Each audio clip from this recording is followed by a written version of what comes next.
The question is, how can breast cancer be diagnosed? Breast cancer can only be diagnosed in one way, and that's by getting a sample of the tissue, a biopsy.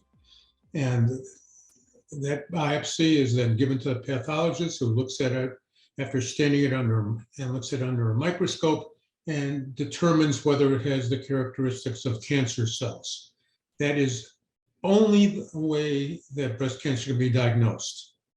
Breast cancer can only be diagnosed by getting a tissue sample, and that can be fraught with some negligence as well as misinterpretation.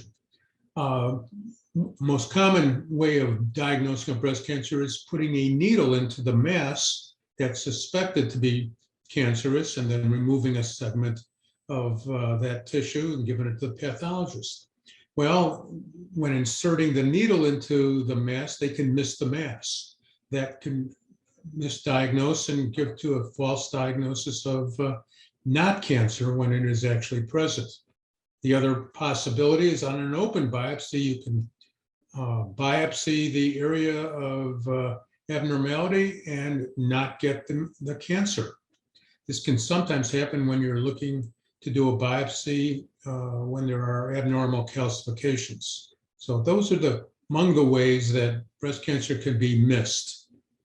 Another way that the diagnosis of breast cancer can be missed when it's actually present, in addition to the surgeon not getting a sample of the tissue when he puts in the needle, another way, of course, is that the pathologist can misdiagnose it when he looks at this specimen under a microscope. There are characteristic findings in cancer, and pathologists sometimes miss those.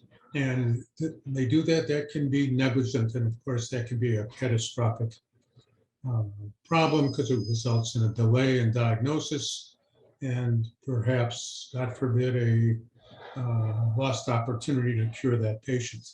If you have any questions or materials that you would like to discuss about this, feel free to contact me either on our website or on the telephone number, which is also on the website.